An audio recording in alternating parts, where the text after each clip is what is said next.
Hello दोस्तों, welcome to my YouTube channel. आज हम आपको बताने वाले हैं कि जीवित पुत्री का व्रत कब है और इस व्रत को करने का क्या महत्व होता है और इस व्रत की क्या पूजा विधि होती है और यह व्रत कैसे किया जाता है। आज हम आपको यही सभी बातें बताने वाले हैं। हिंदू पंचांग के अनुसार हर साल आश्विन मास के कृष्ण पक्ष की अष्टमी तिथि को संतान से संबंधित जीवित पुत्री का व्रत रखा जाता है और इसे जितिया व्रत भी कहा जाता है। और इस दिन माताएं अपनी संतान की लंबी उम्र और अच्छे स्वास्थ्य के लिए निर्जला व्रत रखती हैं।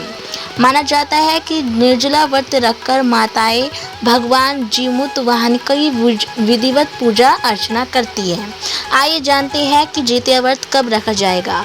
हिंदू पंचांग के अनुसार आश्विन मास के कृष्ण पक्ष की अष्टमी तिथि 24 सितंबर को दोपहर 12:38 से प्रारंभ होगी और 25 सितंबर को दोपहर 12:10 पर समाप्त होगी। इसलिए जितिया व्रत 25 सितंबर को रखा जाएगा।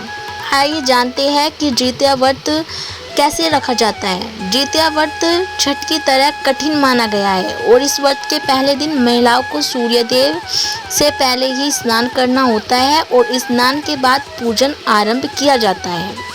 पूजा के बाद महिलाएं भोजन करती है और फिर उसके पश्चात पूरा दिन निर्जला व्रत रखती है, जीमूत वाहन की पूजा करती है और फिर व्रत का पारण किया जाता है। आइए जानते हैं कि जितिया व्रत की पूजा विधि क्या होती है।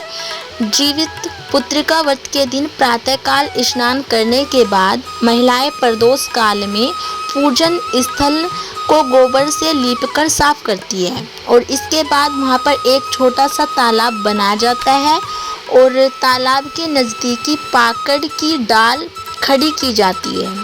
अब तालाब के जल में कुसा से बनी जीमूत वाहन की मूर्ति स्थापित की जाती है और इसकी धूप दीप अक्षत रोली और फूलों आदि से पूजन किया जाता है। इस व्रत में महिलाएं मिट्टी और गाय के गोबर से चील और सियारिन की मूर्तियां भी बनाती हैं।